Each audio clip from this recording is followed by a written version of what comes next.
What is going on, Notre Dame fans? Just like the Fighting Irish football team, Hey Horka is back from a bye week. We were not able to record last week for pretty much the same reason that you don't see Jack Sobel on your screen right now if you're watching on YouTube. We appreciate you guys. If you are, like this video, subscribe to this channel. But that is Kyle Kelly. I'm Tyler Horka. And Kyle, this is kind of a duo over the last month or so. I would say people have gotten a lot more of, especially if they watch the recruiting show that you do with Mike Singer on Thursdays. But you're making your Hey Horka debut. I appreciate you being here. Well, I guess co-hosting debut, because you did help us out about a month ago as well when Deuce Knight finally decommitted from the Fighting Irish, flipped over to Auburn. But we're just here to talk team stuff today, dude. And I appreciate you doing this with me because Jack Sobel is covering the men's basketball team. That's the reason he can't be here tonight. An update on that. I'm sure a lot of you guys are watching, but I think they're winning 46-29 at halftime. So they've got their season opener in the bag. The Notre Dame women handled their season opener earlier this week, and Kyle's going to handle this show with me. So now I'll give you the floor, man. How are you doing? How was your bye week and all that?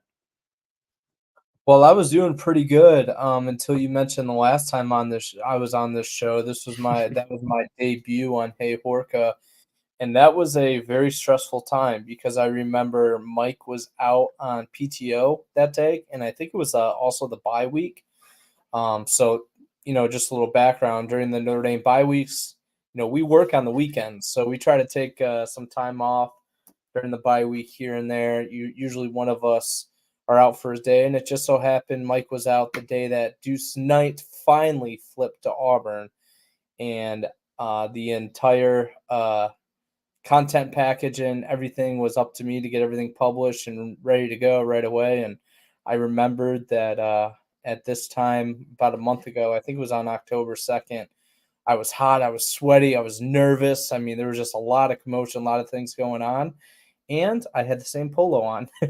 This is kind of like my quick emergency polo. I wish you could see my mini studio here because I have a little mini basketball hoop hanging on the door over here.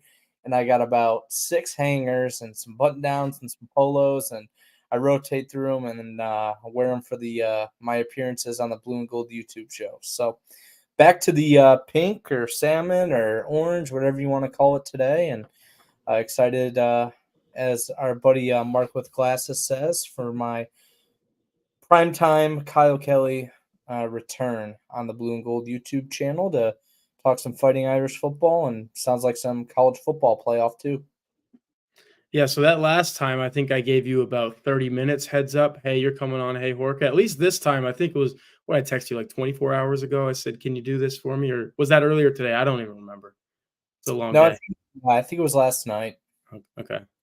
Well, here you are. And like I said, we're going to talk a lot of team stuff. That's generally what we do in Hey Horka on Wednesday nights. But I don't want you to give too much away because I know you're going to talk about this on Thursday with Mike. But kind of tell us where you were at, because I think of all of us, I mean, Jack took a couple of days off. Mike wasn't back in the full swing of things until late in the week, I want to say, coming back from paternity leave, I guess you would call it. Congratulations to him. He's a dad now. But you were working pretty hard. You even traveled last weekend, unlike the rest of us. Kind of give us like cliff notes again, not giving too much away because I want you to spend most of your time talking about it tomorrow on Thursday. But kind of where were you at? Because these people want to know about Notre Dame recruiting side of stuff too. Yeah, well, I thank you for giving me the plug because we'll really be talking a bunch about it tomorrow morning, Thursday at 10:30 a.m. on the Blue and Gold YouTube channel. Mike Singer and I on the Notre Dame recruiting update, and just kind of previewing tomorrow's show. This weekend is going to define the future of Notre Dame football. I know.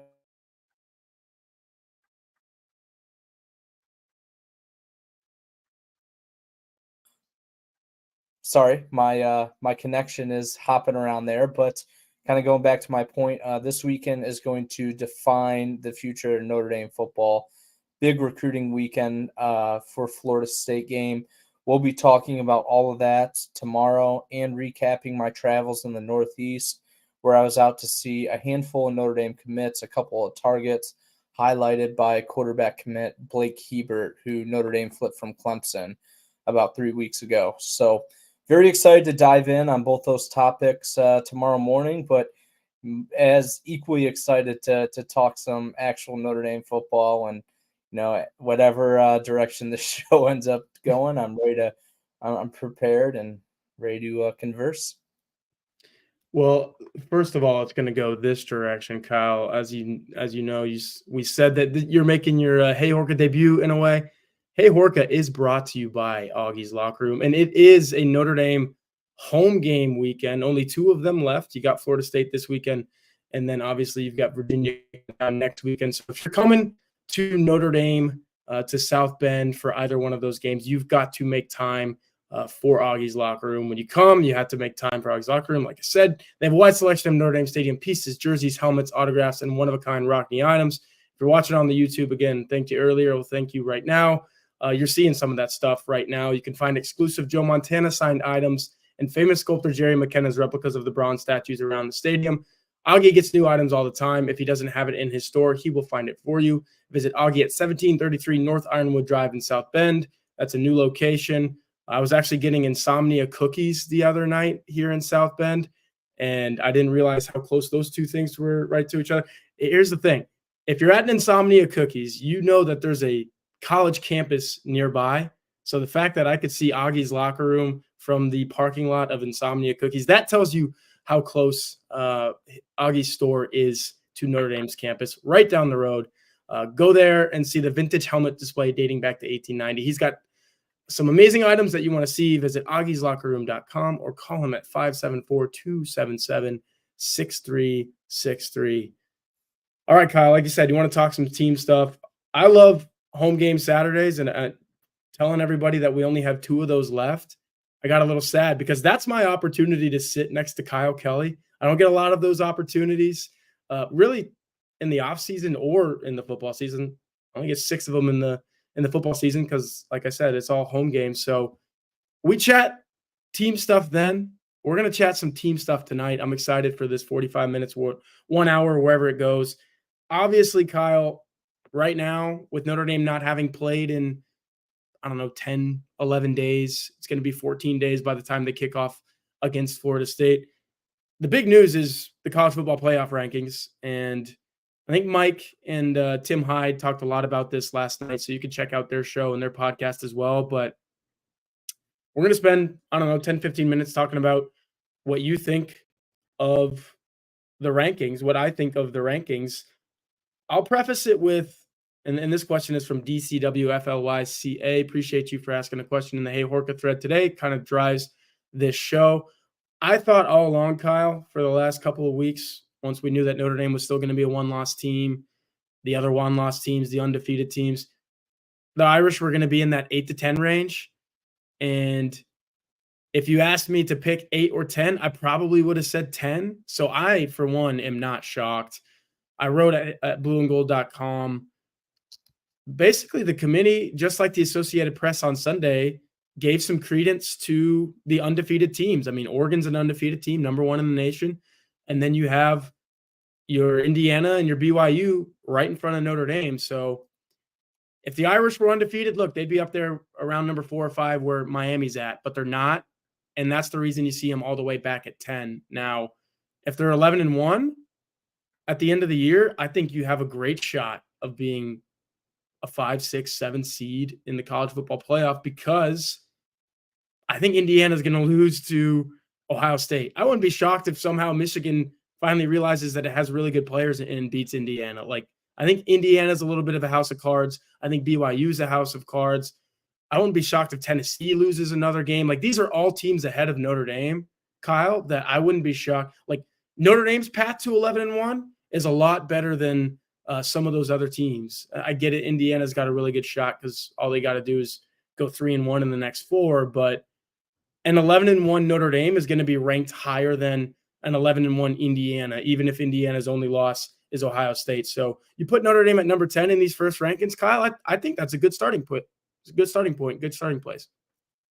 Well, after all, this show is called Hey Horka, so I want to dial up the phone to ask Horka a question here, because before the show, I was texting with my girlfriend, and we were trying to figure out what my plans were going to be for my birthday, which is on December 22nd, which is the weekend of the college football playoff. And Ty, when's your birthday again? I feel like it's early fall or late summer. Early fall, yeah, September 10th. So I don't think So technically, I was right because this is something that bugs me is when people say like, as soon as it hits September 1st, like it's fall. Well, technically, fall doesn't start until the 21st. So I was right. But anyway, late summer, yes. You know how it is with having birthdays during football season. I really haven't had to deal with that, but now I very well could be. And when we were trying to figure out what we were going to do, I texted my girlfriend this. I said, there's a chance that Notre Dame will be playing on the 21st, and I will either be traveling back from a game at Penn State, Indiana, Ohio State, or Tennessee. Am I right with that prediction? Is it kind of trending that direction? You think that if Notre Dame doesn't host one of those games, that very well Irish could be on the road to face any of those opponents? Yeah, I mean, let's throw up the rankings right now. This is going to confuse the common college football fan for a long time. It even confused me a little bit last night, and I know the rules. So you've got Indiana at number 8, right? But then you scroll down to the initial matchups, and Indiana is number 9. So they'd be going on the road to play Tennessee. Notre Dame at number 10 would be on the road to play Penn State, who's actually number 6 in the college football playoff rankings. So do know that the rankings do not always mean what the bracket is going to be. But yeah, if you look at the rankings, it's generally a nice indicator as to who you might play. And you mentioned those teams that are a little bit ahead of Notre Dame right now. It's Tennessee, it's Penn State. You could be on the road. Heck, I mean, Texas might not get the benefit of the doubt because they got a pretty easy schedule. Some are saying that they've got to win out to get in as well. Because then they would have a good win over Texas A&M, and we know all about bolstering a college football playoff resume with the good win over Texas A&M because that's what Notre Dame has been doing all season. But to get back to your question, I think they could even go on the road to play like the Longhorns or let's go back down to this bracket again. You see, obviously, Ohio State, even though they're a top 2 team in the country, they're having to play in that first round and they're having to host a game. So if they're number 6 or something, obviously Notre Dame would be liable to play them if Notre Dame slips at number 11 or whatever it is. So I think, Kyle, to answer your question, way too early to pontificate exactly who it could be that Notre Dame has to go on the road to play in the first round. But the teams that you threw out there are absolutely possibilities. And I'll throw a question back at you, make it I don't know, what's an alliteration that we can use with Kelly? I'll just say, hey, Kelly, for now. It's not alliteration, but Kelly, baby. yeah. Your name is alliteration as it is, Kyle Kelly. I love it. Anyway, do you think that, because I wrote at blueandgold.com, I wouldn't be shocked if this all drastically changes. Like, Vanderbilt's a good team, and Tennessee still has to play them. I think Tennessee still has to play Georgia. Does a 2-loss Tennessee make the college football playoff? It doesn't even matter. Like, I think a 1-loss Notre Dame is definitely ahead of a 2-loss Tennessee in the rankings. So at that point, are you a few losses away from Notre Dame being able to say, hey, Tennessee, you've got to come to South Bend? Or I don't know, Alabama, if they keep winning, I guess all of a sudden people think that Alabama's going to get in at 10-2. They ain't going to host at 10-2. Is Alabama going to have to make a trip to South Bend? Like, the possibilities are crazy. Because I think if Notre Dame wins out and is 11-1, they're probably in that 8-9 game. Maybe they're the 7.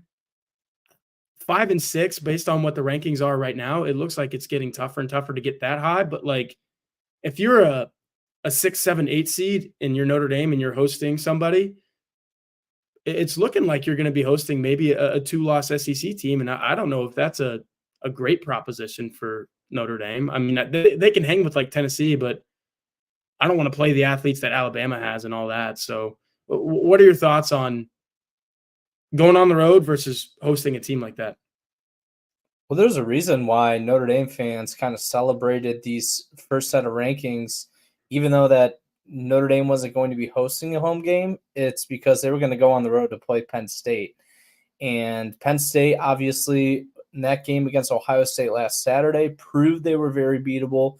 They've looked very beatable all year. And that's a team that Notre Dame is fully capable of beating. And this is something I've just kind of told people, when talking about Notre Dame and kind of how I think they stack up against some national college football powers. Like, I think when you watch a Notre Dame game, and then when you watch two SEC teams play, like an Alabama and Tennessee or a Texas and Georgia, the athletes and the speed of that game are just completely different to what you see when you watch Notre Dame football.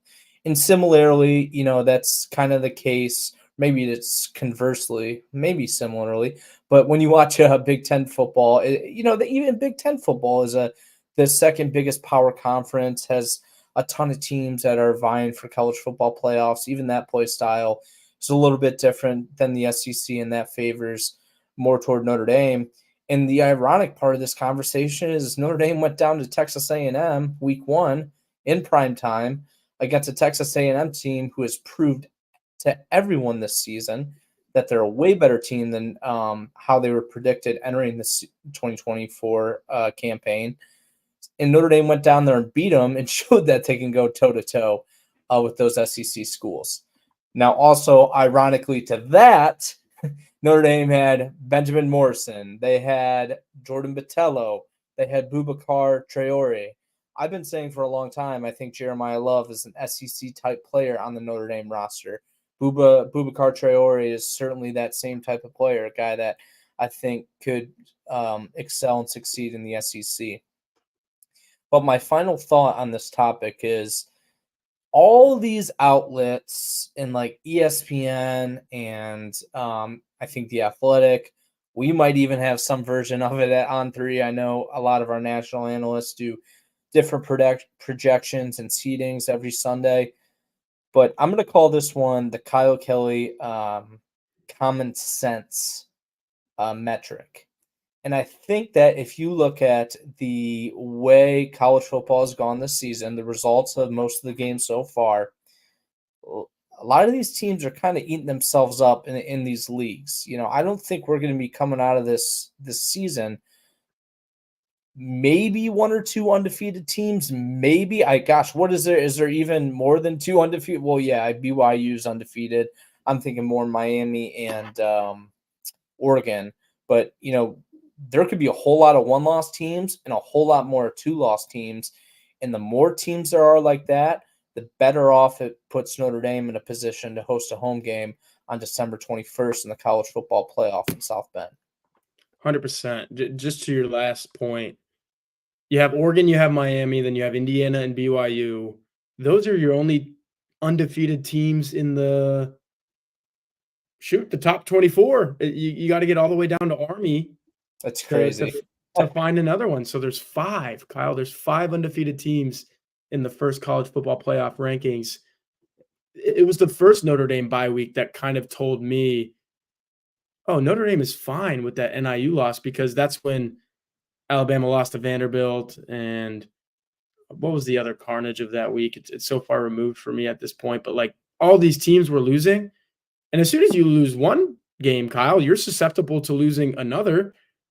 That's what happened to Alabama. Now they're a 2-loss team. Now they're getting the benefit of the doubt, and they're still hot on Notre Dame's tail at number 11 in the college football playoff rankings. But dude, and this all brings us to the next point. So let's just throw that up here, because you mentioned the carnage of the leagues and the cannibalization of like the Big 12. The Big 12 is pretty much stenciled in with Kansas State and Iowa State both losing this past weekend. That's another carnage type Saturday in that league. You got BYU and you got nobody else. Now, if Iowa State somehow beats BYU, and I don't want to say somehow because it's entirely possible, but say Iowa State beats BYU in the Big 12 championship game, Kyle, I think that might eliminate BYU as a one-loss team, and then Iowa State gets the auto bid. So you're looking at bid league there. Are you looking at a one bid league with Miami and SMU? Like, is that potential conference championship game an elimination game? So much to decipher, like to see until we get there. But it brings us to this point. Is independence worth it in the 12-team college football playoff era? It seems like Notre Dame would be benefited in the poll by being in a conference. This is the conference, but KCND MIS 97. You probably said a conference. That's just me typing the wrong article in there. There's so much nuance to this one because, one, I don't think Jack Swarbrick would sit in that room like he did and draft this entire thing with 4 or 5 other people like he did if it wasn't a good thing for Notre Dame. And I do think it's a good thing for Notre Dame in the sense that you can only be the 5th seed, but the 5th seed is kind of what you want to be if you're not playing in a conference championship game, which right now Notre Dame cannot, because with that 5th seed, yeah, you still have to play the extra college football playoff game. But in this scenario, you're playing Boise State. And I think Notre Dame likes its chances against Boise State, just like anybody else that's a power conference team likes its chances against Boise State. And then if you win that game, you don't have to face any of the top, 3 seeds, right? Because the 4 plays the 5, I believe. So it's a huge advantage to be the 5 seed. And KCND MIS, the asker of this question on the message board, the counterpoint to that was, well, you could still be the 5 seed if you're in a conference. That's what we're seeing with Ohio State right now. Like, Ohio State is not projected to win the Big Ten, but they are projected to get that coveted 5 seed, and they have a nice little path through the playoffs. So there's pros, there's cons. That's why I said there's nuance. But the way I see it, Kyle, Notre Dame was independent in 2021, obviously, had 1 loss to Cincinnati, and was the 5 seed at the end of the year. Like, they were on the outside looking in by 1 spot. Now you have a 12-team college football playoff. You go 11-1 again. Maybe you're not the 5 seed, and that would sting. Like, if Notre Dame came so close and was the 6 or the 7 and had to play a really good team in the second round, assuming you win in the first round. But that path to being number 5 is still there as an independent. Notre Dame is still getting all the money that it wants as an independent. It has a home for its other schools in the ACC and the Big Ten for hockey. So I've always kind of been on the side of the administration and said, look, I think Notre Dame is where it wants to be. And independence isn't really swaying my mind, even with this 12-team playoff. Well, you took the question the exact direction I was going to take it by highlighting how the former Notre Dame athletics director Jack Swarbrick was one of the builders of this college, the current version of the college football playoff with the 12th team, in that Notre Dame was able to maintain its independence and still have the chance to compete for a college football playoff berth. But in doing so, they did, relinquish that opportunity to have a top 4 seed, which would guarantee them a first round bye. But obviously, in the mind of Jack Swarbrick, they don't need a first round bye because you're going to be on the bye week during conference championship games. So it kind of equals itself out. So the only way independence does not become worth it for Notre Dame is if it prevents them from securing a college football playoff berth. And I think we're a long ways away from that. I don't think Notre Dame seems joining a conference anytime soon. And here's the other thing, like, most years, a 1-loss Notre Dame team, if not all years, is going to make the college football playoff, whether they are in a conference or not, unless, Notre Dame had to join like the MAC or Conference USA or one of those conferences where their schedule is just absolutely awful. But obviously Notre Dame is going to be playing at a Power 4 conference if they were going to play in a conference. So if their 11-win team every year, 11-win team, they're going to make the postseason. If they're a 10-win team, even out of conference or in a conference, regardless, it's still going to be a challenge to make it the playoff. It's still going to be a similar conversation. The schedules are going to be comparable. But here's where things change a little bit is the conversation as we're seeing this year, it becomes a little bit different when Notre Dame's loss is to NIU, because also if Notre Dame loses a second game this season, that's where that NIU loss really hurts them. And this year, the schedule is, as we knew coming into it, was going to be one of the least most competitive ones we've seen from Notre Dame in quite some time, and that's the way it's shaken out this college football season. I think it's gotten better with Navy and Army being better, but as we see, Navy was a little bit fraudulent. Army could be, not as tough with Bryson Daly potentially being out when they face the Irish. I know he's been banged up. So that's kind of how I look at things. And no matter what, there's always, like in this current version of college football with NIL and the transfer portal, there's going to be so much parity no matter what. There's going to be more and more 1-loss and 2-loss teams. So I'm not worried about Notre Dame not being in conference as long as they can guarantee a week off, and no matter what the version is. And now the version right now is that there's a week off during conference championship weekend for Notre Dame. Maybe that changes. They get rid of the conference championship games. But Notre Dame's being independent is absolutely worth it. It's the reason they've fought so hard to maintain their independence for so long, is because they can continue to capitalize on it on and off the field. Couple thoughts on the conference championship games, and it ties back to Notre Dame's loss being to NIU. That's a non-conference game, even if they were in a conference. If they were in the Big Ten, if they were in the ACC, if they were in the SEC, that's a non-conference loss. And then you throw them in one of those conferences, ACC to a lesser degree, because I've been on the board, blueandgold.com message board, saying Notre Dame's strength of schedule was really bad because these ACC teams are really bad, like Florida State. Here, Mark with glasses just said, like, the strength of schedule is getting worse and worse by week, worse and worse week by week. Excuse me. That's because Florida State keeps losing, and Virginia's on a 3-game losing streak. And who are some of these other teams in the ACC that are just bad, right? Stanford, like that. Those are 3 of Notre Dame's ACC games. Which other 2 am I missing right now? Those are Notre Dame plays this year. Yeah, Louisville. That's gotten worse since the time that you beat them. And then, is it only 4 this year from the ACC? Because I think it only might be 4 because Army was introduced. They were supposed to play Miami. That would have helped if Notre Dame was playing Miami this season as it was supposed to be. But my point is, say you're in the Big Ten and somehow you lose to NIU, but you have an opportunity to beat Penn State, Oregon, USC all of a sudden becomes a conference game, Michigan, Ohio State, all of a sudden, say you go 10-2 with a loss to NIU in a non-con and then a loss in the Big Ten championship game. You have 1 loss in the Big Ten, you make it to the Big Ten championship game. That's when conference championship games, and Notre Dame doesn't have to deal with this, become very, very interesting propositions. Because if you're a 2-loss team that makes it to the conference championship game and then you lose that, you're being penalized at that point. And was it Emmanuel Ward? Is that his name? The Michigan Ward Manuel. I'm getting all turned around. Ward Manuel. Ward Manuel, excuse me. I'm used to seeing, wasn't it Hancock all the time who came up there? So like a new face.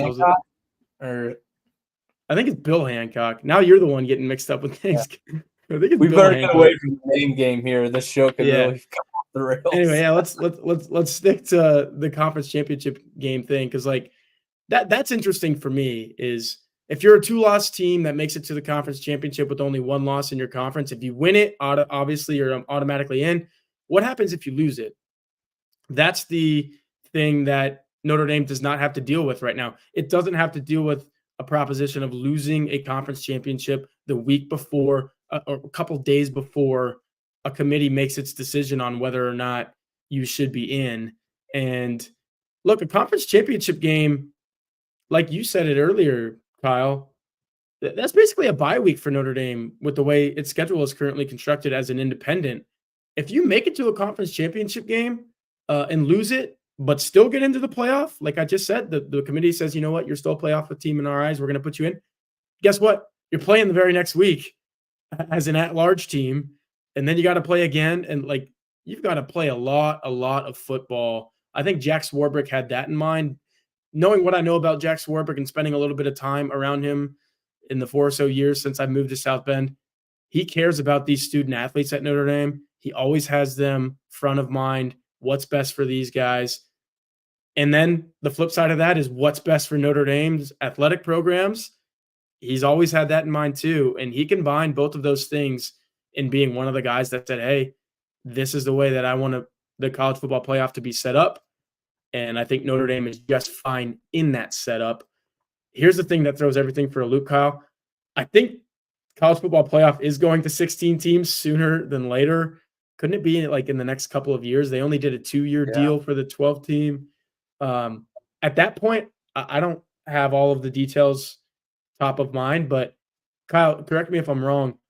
There's a lot of automatic bids built into like the SEC, the Big Ten, the bigger conferences get a bunch of auto bids. That becomes scary to Notre Dame if you're being squeezed out by the bigger conferences because you're not in a conference. At that point, you have to reconsider hey, is the Big Ten where we need to be thing. But until then, 12-team college football playoff, I like where Notre Dame's at as an independent.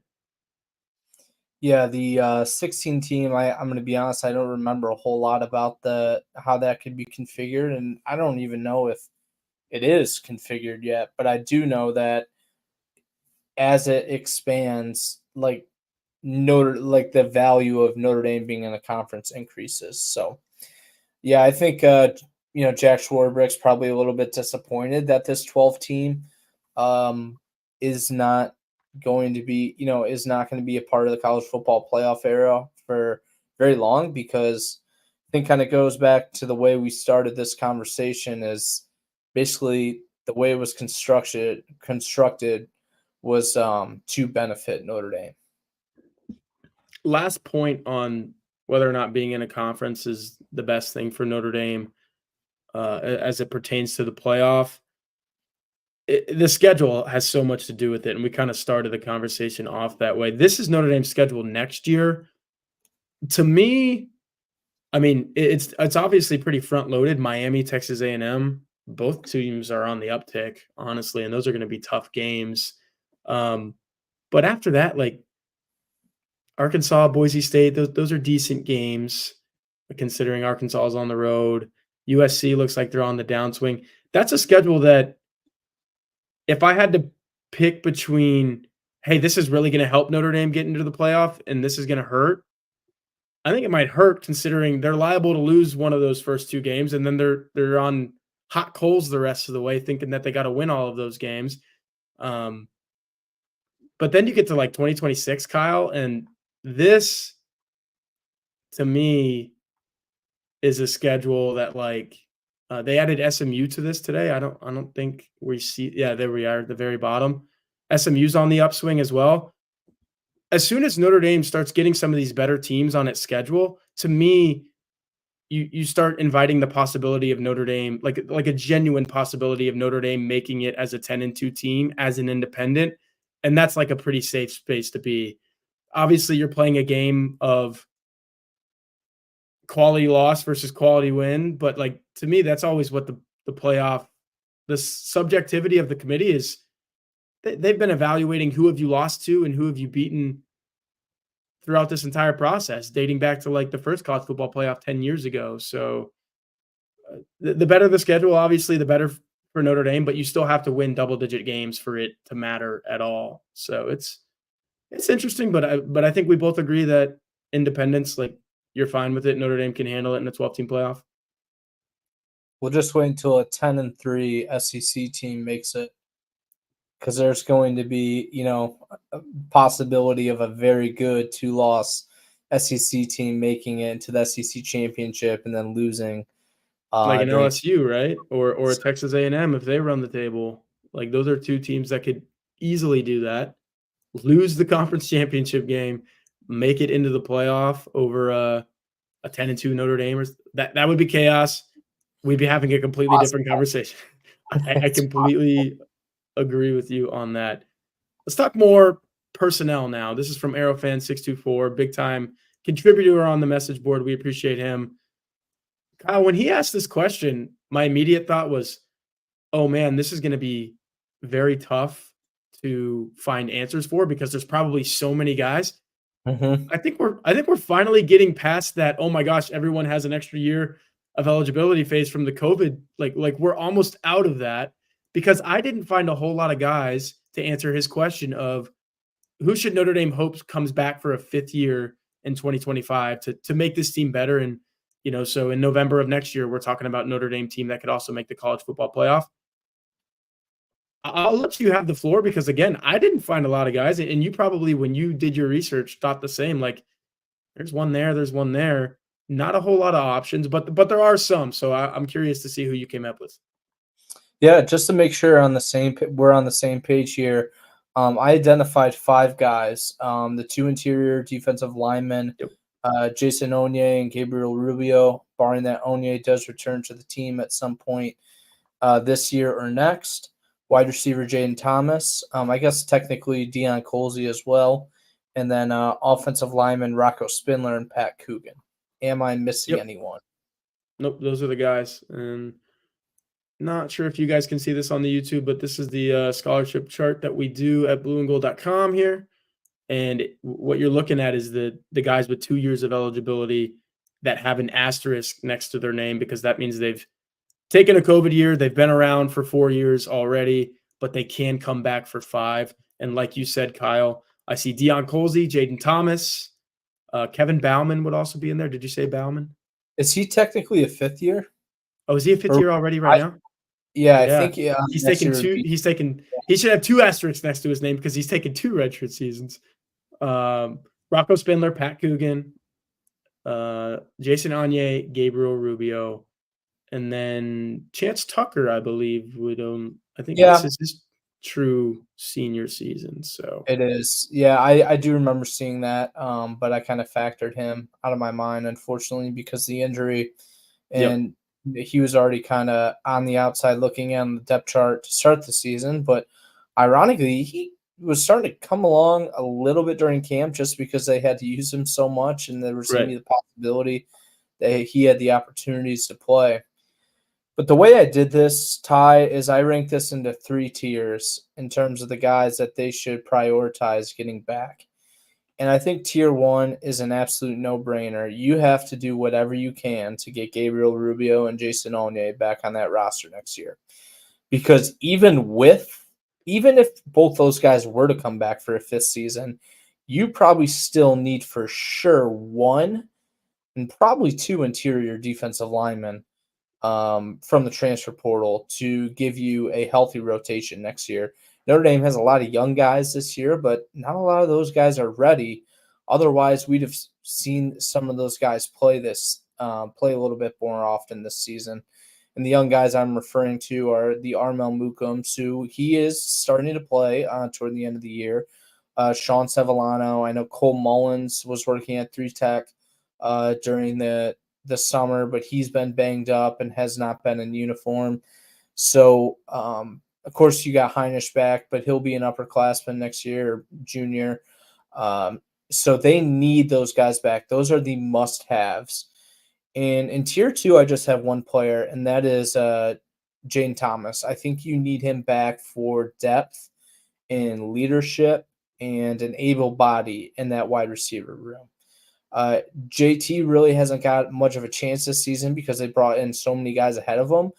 But that's a guy that you want on your roster as a veteran guy, being that there are going to be so many young wide receivers next season. And that, it's if you lose Jane Thomas, well, that means you got to get another guy from the transfer portal to replace him. So I think they still have to get one wide receiver, at least one upperclassman or graduate student wide receiver from the transfer portal next season. But in terms of Rocco Spindler, Pat Coogan, Deion Colsey, and I'll just leave Chance Tucker out of this conversation just because he is coming back from an injury. I think it's in the best interest and health of the program for those three guys to move on. I think Deion Colsey, it feels like almost a certainty right now that he's going to be playing his college football elsewhere next season. Just even with him being a senior on this year's roster, his snaps are very limited. He's already being overtaken by some of the young guys. And don't get me wrong, I think Deion Colsey still has a chance to be a good football player. I just think he needs the more opportunity, and he's just not going to get it at Notre Dame. And then in terms of Rocco Spindler and Pat Coogan, both those guys have been invaluable to the program this year. Absolutely invaluable. They've been a necessity. But also, you have seen this year that there are young guys coming along. Obviously, Ashton Craig is a guy they're really high on. He's going to be coming off a torn ACL. But I think everyone expects him to make a full recovery and return to form. Sam Pendleton started the year at left guard. Lots of highs, lots of lows. I think Notre Dame still likes enough of what they saw in Sam Pendleton to know that they have a future starting interior offensive lineman in him. Sullivan Absher has been really great in the quote-unquote mop-up duty he's had to make this year, but also in camp. He was a guy that was really coming along. Then you have Charles Jagg you saw coming off injury. You have Emil Wagner coming back at right tackle. And then, that I've spoken on recruiting shows on Blue and Gold YouTube channel, how impressed I've been with this Notre Dame offensive line freshman class that's coming in. I don't know if we have any recruiting nuts that watch the show, but there is a 5-star offensive tackle, according to On3's rankings, who is the number 2 overall player in the entire class. Number 2 overall behind 5-star Bryce Underwood, a quarterback who's verbally committed to LSU. His name is Will Black. There's been many comparisons to him to Joe Alt. I would not put it out of the realm of possibility that that Will Black could start at left tackle next year. I know that's kind of a hot take, but like I said, I wouldn't put it out of the realm of possibility. So Notre Dame's kind of in this spot similar to what the way I compared this in my mind was to where Oklahoma was this season with Dylan Gabriel and Jackson Arnold. Oklahoma had to choose between bringing Dylan Gabriel back and letting a young quarterback in Jackson Arnold walk, or do they, let Gabriel walk, which as it turns out they did, and roll with Arnold. Obviously, that was the wrong decision. But being that this year, going into the season, they had already benched Pat Coogan, Rocco Spindler, and brought in the young guys. And for the most part, those young guys were playing serviceable. I think that is a sign that after this season, it's in the best interest of the program for Pat Coogan and Rocco Spindler to move on, finish their college careers elsewhere, kind of similar to Zeke Correll. Zeke Correll's having a great season at NC State. He's a team captain. I can certainly see any of those guys, the Cougans or Spindlers of the world, holding the same position on their next stop.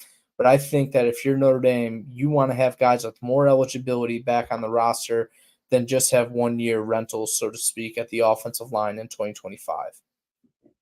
You get a shout out from Mark with glasses, Kyle. He says you're cooking right now. I don't know if I can come up with an argument that's any better than that, but I do like that you framed it into tiers. In my mind, this is the only direction I went. And I'm glad you gave some shout out to Jaden Thomas as well, because I didn't even really consider him because of his lack of production. But ironically, I am going to be doing a piece this week and for Blue and Gold Illustrated magazine that'll run when you guys get that next week, on the fact that these Notre Dame wide receivers, even if they're not showing up in the stat sheet, I think Jaden Thomas embodies this. You've seen Chris Mitchell, Jordan Faison at different times embody this. Great blockers, great team guys. They're showing up as good football players, even if they're not showing up in the stat sheet. I think Jaden Thomas is the poster boy of that. If he came back for a 5th season, I think he would be a team captain. And then there might be some Notre Dame fans that say, Jaden Thomas, what has he done in his 4 years? He had a couple of really good seasons to start out, I would say, or sophomore, junior years maybe, where he went up over 300 yards, back-to-back, consistent player. They haven't asked him to be that. You hit the nail on the head, Kyle, when you said They brought in Bo Collins for that, and Chris Mitchell not having the year from a production standpoint that he wanted to. He even admitted to that to us this week on Tuesday. But Bo Collins has been the pass catcher at that boundary spot. You don't need it from Jaden Thomas because of that, but he's still doing all these little things. So I definitely think if he said, "Yeah, I want to come back," he's in that group of guys where Marcus Freeman, Mike Brown, whoever makes that decision says, "Absolutely, come back." You kind of talked me into a scenario though, Kyle, where what if Pat Coogan and Rocco Spindler both said, "I do want to come back"? How tough of a conversation is that for Marcus Freeman and Joe Rudolph and the guys in that circle who say, "Hey, we got all these young guys. Maybe let's think about you testing the NFL waters," or I mean, Marcus Freeman, he has not explicitly said as much, but he said in nice terms, if a kid wants to transfer or go finish his college football career elsewhere, especially if has that Notre Dame degree in his hands, he lets him and he helps him get there. So would Coogan and Spindler be guys that he sways that way, even if they said, "I want to come back"? I'm not sure. In my mind, I looked at this question this way. I think you need at least one of two of Gabriel Rubio and Jason Onye back. If I had to pick, I'd say Gabriel Rubio. I think he's a starter next year if he's healthy and if he's back. If you get both of them, awesome. Maybe they're both starters, honestly. And that would scare me a little bit because I don't think that duo is as good as Howard Cross, Riley Mills. Like you're downgrading all of a sudden, but maybe Gabriel Rubio breaks out and has the best year of his career. Jason Onye has been waiting to start for 4 years here at this point. Maybe the same for him. But and then on the flip side of that, with the offensive lineman, I think you want one of two of those guys back as well. It's less pressing to get both, but just to have like a veteran graduate senior, it would be the only graduate senior. I'm looking at the scholarship chart right now. Tosh Baker is your only graduate senior along the offensive line right now. He's gone. And then if you lose both Spindler and Coogan, you do not have a fifth-year guy. You don't have someone that's been around that long. And usually at that position, you always have someone like that. I think of the Jarrett Pattersons, the Josh Luggs, the guys who have been around forever. But when you start thinking about the young talent that you kind of laid out there, Kyle, is there a starting spot for a Pat Coogan or a Rocco Spindler on this team next year? No, there's not. And I don't know if you want to expand, but I'm happy to. The way I look at it is, and you bounce right off of this, Ashton Craig is your starting center.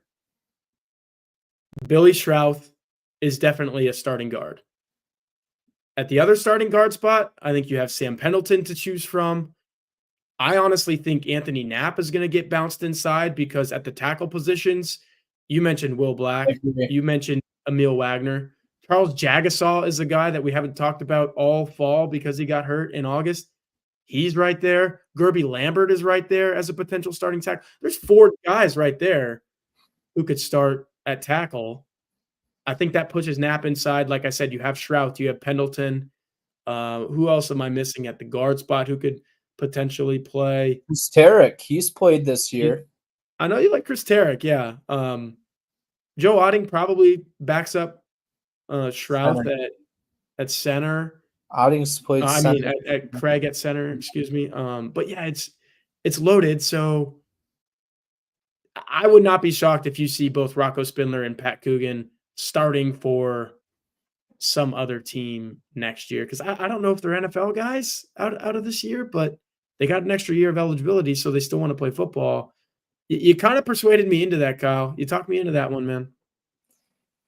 Well, first, I would like to acknowledge Ryan Rawls' comment by saying I was reading off a teleprompter. That is simply fake news. That was not happening. So, but if I'm in the position of Rocco Spindler and Pat Coogan, I think it's the best interest in me to move on because, listen, they already got benched going into this year. Same exact thing is going to happen going into next year. Notre Dame is pretty excited about a lot of those young guys. Like all these guys, like Spindler and Coogan have been absolutely crucial to the success of the season and success of this offense, but they've all come in and replaced due to injury. None of these guys necessarily won their jobs back. I guess technically Rocco did, because they benched Sam Pendleton and plugged a healthy Billy Schrauth back in. But going back to the conversation or the point that you made about having a graduate student offensive lineman on next year's roster, Notre Dame pretty much proved that didn't matter this year. I mean, Tosh Baker was that guy. They benched him, or coming on the spring, he was, he wasn't even fighting for his position anymore. I think Emil Wagner won that right away, and then they replaced him with Anthony Knapp immediately. And back to Rocco and Coogan, they proved experience didn't matter going into the year. That's their toughest opponent against a defensive line that had like 6 5-stars and a bunch of elite recruits and a lot of production on the D-line against A&M. They started a true sophomore and a true freshman on the left side of the offensive line, and a whole bunch of – and Emil Wagner was a second-time starter. I mean, there's a lot of young guys starting the season on the offensive line. Now a lot of those guys are going to be back next year, so you have that experience. So I think the experience is overrated. And it's just one of those things now that with this version of college football, I know there's going to be the 105-man scholarship limit possibly eventually, but like you're in the spot now where you kind of have to make a decision on guys. And I think Notre Dame did this last year with Zeke Correll and Andrew Kristofic, both veteran offensive linemen that played, pivotal parts for Notre Dame at times. Correll more than Kristofic. Kristofic retired, and Correll decided to continue on his career.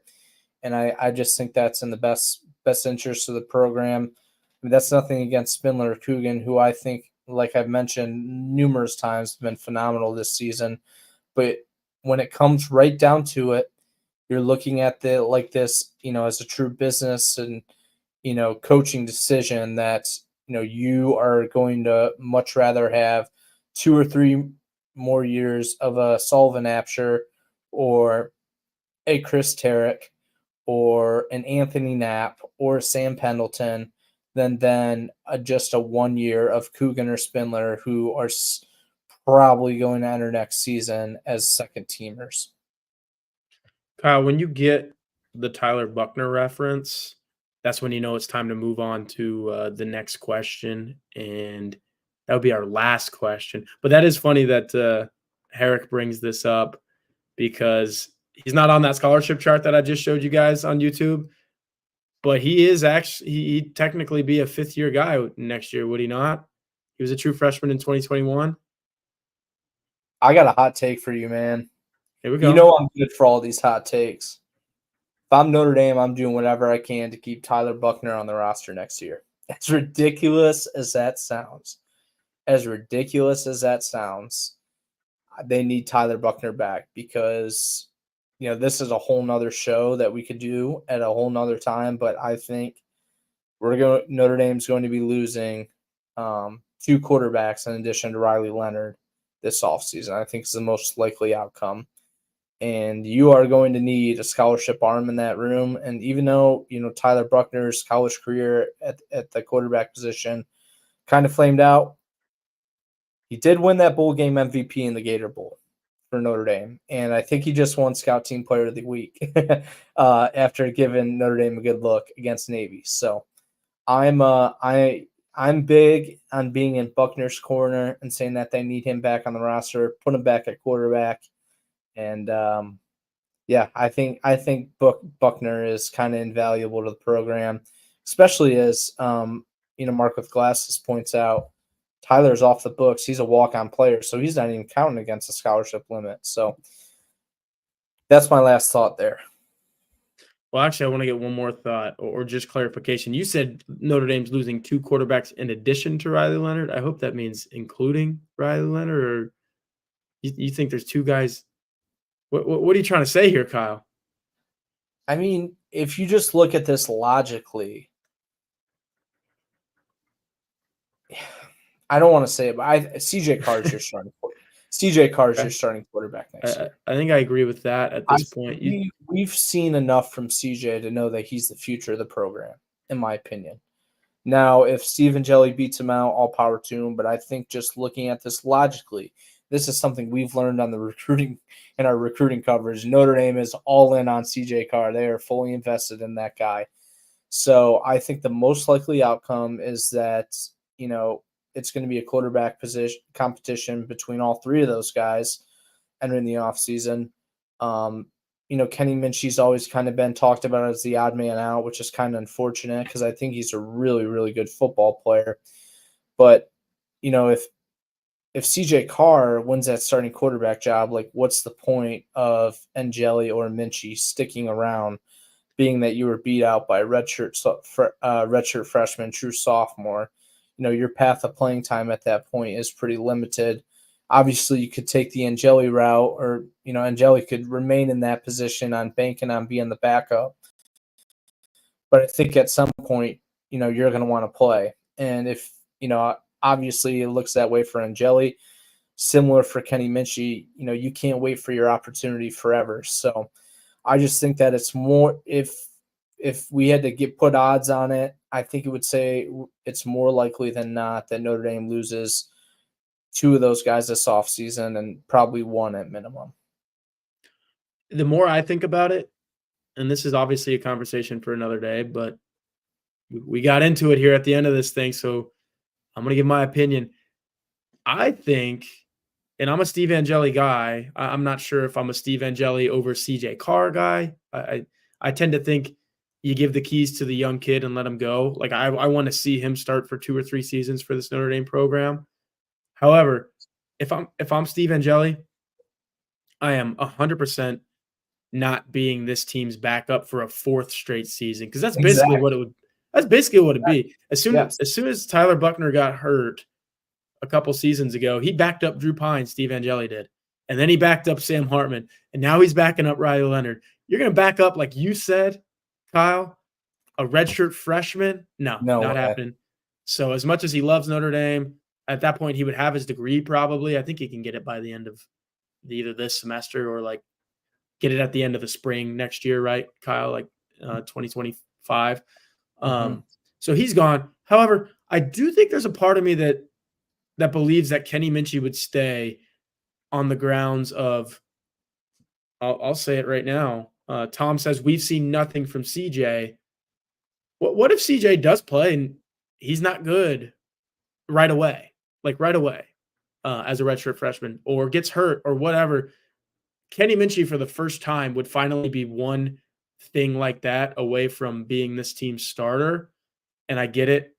Steve Angeli was in that same position for 3 years and it never happened. So he saw that and he's like, if it didn't happen for Steve, why is it going to happen for me? I don't know. Part of me thinks that Kenny Minchie gives this one shot as the actual backup, because that's something that he's never done, but it is something that Steve Angeli has done way too much. Steve's gone. If CJ Carr wins this thing, I think Steve's gone.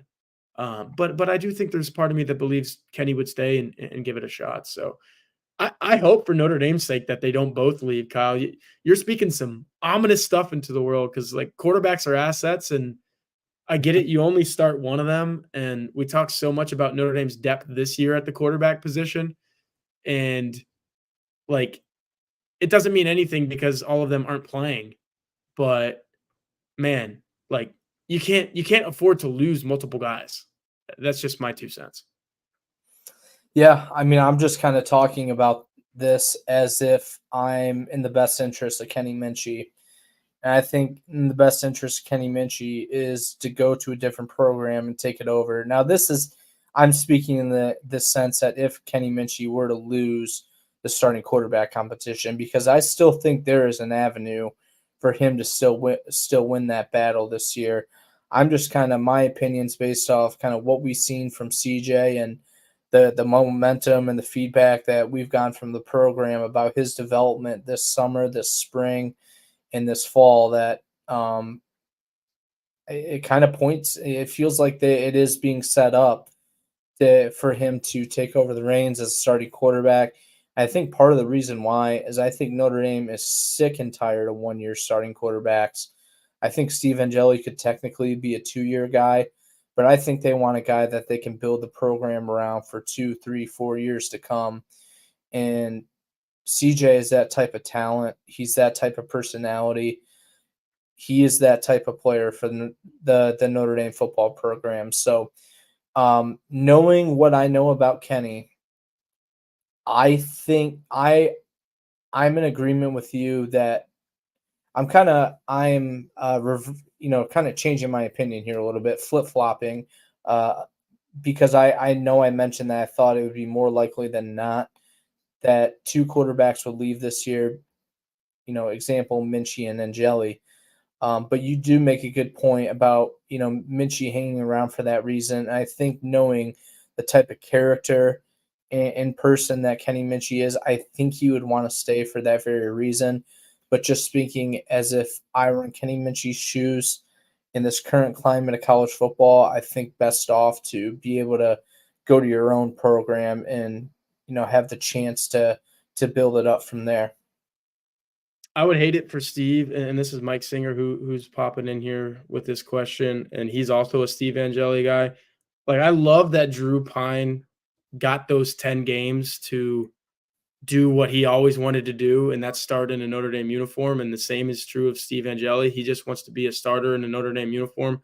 He's only had an opportunity to do that in a wacky, funky bowl game out in El Paso, Texas. Like, if that's the only opportunity that he gets, that would sadden me a little bit, but this thing's a business, and he's got to go take care of himself at some point, and that's probably what he would have to do if CJ Carr became the starting quarterback for this football team. So, already over an hour into this thing, Kyle. I think we don't have to spend too much time on this last one, though, because my answer is pretty concise. And the question is also from AeroFan624. Once again, do Notre Dame fans need to get over NIU, the loss to Northern Illinois, if the Irish run the table and make the CFP? So here's the thing, Kyle. The team is 100% not over it. And I can pull up evidence of that from when we talked to Chris Mitchell last night. And this is what Chris Mitchell said, pulling up this tweet here. You guys can hardly see the text, but so we talked to Chris Mitchell last night, and he said that Marcus Freeman brings up the NIU loss in Thursday team meetings without fail every single week, usually leads the meeting with it to, quote, remember that pain of losing. And Mitchell said that week sucked. That week was terrible. I don't think any of us have gotten over it. I don't know if they ever will, Kyle, because as you know, you played sports and these guys are still doing it. When you're supposed to win a game like that and you don't, that hangs with you all the time. But here's the thing. It's driving this team to the point that it's at right now. And as Arrow fans asking, if it drives them all the way to the college football playoff and they do not lose another game, they win 10 games in a row, Kyle. Marcus Freeman's longest winning streak of his tenure to this point, right now it's 6. Before that, it was 5 on 2 separate occasions, I think, and one of those was in overlapping seasons. But if they win 10 games in a row immediately after the game that no fan wants to talk about, but all they do is talk about it because it was that bad. You have to drop it. At that point, you say, all right, we did it. We're a CFP team. We're in this thing. We rebounded from the one thing that nobody could ever get over. Now we're over it. Let's win this game and then the next one and see how far we can go. My answer is 100% yes. And the last thing I'll say on it is, and this has become a bit at the blueandgold.com message board, Kyle, you got to give your flowers to Marcus Freeman if this gets done, because I don't know where you were at after that NIU loss. Well, I know where you were at during it, sitting right next to me. Couldn't fathom it. But that's not true. I was fathoming it. I saw that thing unfolding, man. You or somebody else asked me at the end of the half, what was the outcome? Yeah, the outcome of that game going to be. I pretty sure I said something along the lines of we've seen this movie before. And you know what else we have seen? Another loss, another tank, another, oh God, here's same old Notre Dame type thing happen, it hasn't yet. So if it doesn't into December, you have to give Marcus Freeman his props because at that point, I was thinking 9-3, man. I really was. And look, 10-2 is still 10-2 is probably still on the table. Like they could lose to Army or USC. I don't think that happens. I do think at this point Notre Dame goes 11-1, and if it happens, give props to this head coach right here because he will have earned it, and he will have honestly made me eat my words because I thought Notre Dame was going 9-3 when they lost that game. Marcus Freeman has coached his chops off this season, and I think Marcus Freeman kind of put himself in a tough position when they came out of camp, and he said that it's been the healthiest preseason training camp that he's ever been a part of, I think he said, or certainly in his time at Notre Dame. Then they went on, well, I guess this was technically during camp still, but they lost their starting left tackle. You lost your starting center. You lost your starting right guard for extended period of time. You lost your starting Viper. You lost your backup starting Viper, who is coming along extremely well and looks like an NFL player in Boubacar Traore. You lost the best player in your roster in Benjamin Morrison. And are you reading this off a teleprompter? No, I'm not. This is all off memory. So they've lost all those players this season, and quality players.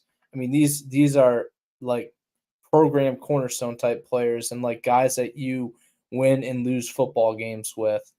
And I mean, it's not like they've, been able to patch things up and things like that. Like they have not missed a beat.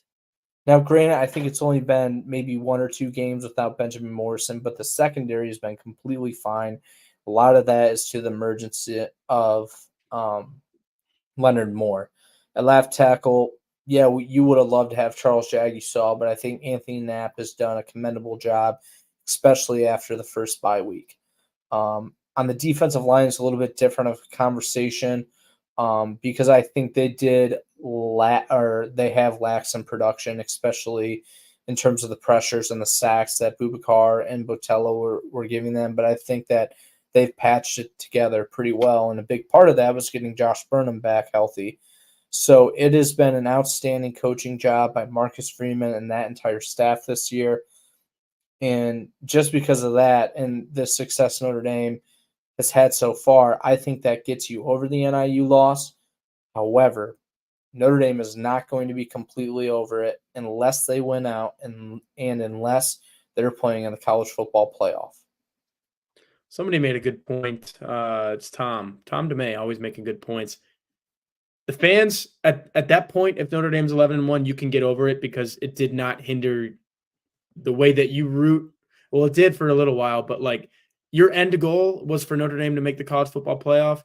They will have still done that even by losing to NIU. However, there's still work to do for the team at that point. As you say, Kyle, you need to win a college football playoff game to really feel good about what you've done. So I think even at that point, the team is probably still using that as motivation and saying, hey, job's not finished. It's like a Kobe Bryant thing at that point, man. Job's not finished. But last point on just, like you said, the job that Marcus Freeman has done, I kind of set you up for that. And you hit the ball off the tee as well as I know you can when you're hitting it as well as. That's a good point. As well as I can. As well as you can. You smashed this thing, and you laid out a lot of really good points about what Marcus Freeman has done in the face of injury and adversity. The last point that I'll make on what Marcus Freeman has done. How about beating in this 6-game win streak, beating your opponents by 31.3 points per game? I think it is. They're killing people. The Purdue margin of victory had a lot to do with that, but you also factor in a 7-point win against a quality Louisville team. That brings that margin down. Kyle, they're just beating the crap out of everybody. I personally think, and I think I've seen your predictions as well, we could save those for the article that we put out on Friday. I think this thing continues into Florida State. With the magazine, the way that it's set up, I tell you guys all the time, we're doing things a little bit in advance at Blue and Gold Illustrated. We got to make a prediction in advance. a lot of bit in advance. A lot of bit in advance. Please. We're making a pick on the Virginia game before we even watch the Florida State game. That just to give you guys a little insight into how that goes. But I'm going to do the same thing. I'm going to pick Notre Dame to win that game big. What Notre Dame did against Navy, against an undefeated service academy at a neutral site, I think that forecasts well for what they're going to do against Army. And then I really do think that this all comes down to not letting your guard down against a rival in a road venue that has not been nice to you in the last half a dozen years or so. We can talk about that on subsequent Hey Horka shows. But Kyle, I think we're both in agreement that what Marcus Freeman has done is incredible. If it gets to the finish line at 11-1, the proverbial finish line, the regular season finish line, absolutely, he will have responded exactly the way he's needed to after that NIU game. And it's going to pay off in a nice, lucrative contract for Marcus Freeman. Yeah, absolutely. Those extension talks, I don't think they're going to cloud his mind with that during the season. Obviously, his agent might be getting some of those calls and texts or whatever, but he's earning his keep. He's earning his money right now. Very impressive stuff. Very impressive stuff by you, Kyle, filling in on the Hey Horka show tonight. A lot of team stuff, college football playoff stuff.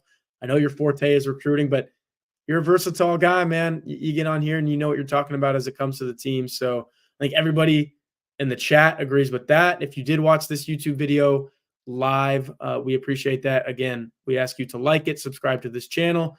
If you're watching back or listening back on Apple or Spotify, we appreciate you guys there as well. So Kyle, can't wait to see you this weekend, man. We got another home game. Feels like it's been forever. I think have been a month at that point. So can't wait to see you, man. Really? Boy, yeah, it that's doesn't right. feel like that long. Wasn't it? What was the last one? Not. I want to say the 28th Louisville game. Was that? Or no, they had the 12th against Stanford. So almost a month. It's been too long. Me and Kyle will be reunited, and maybe we'll be reunited for another one of these things as well, because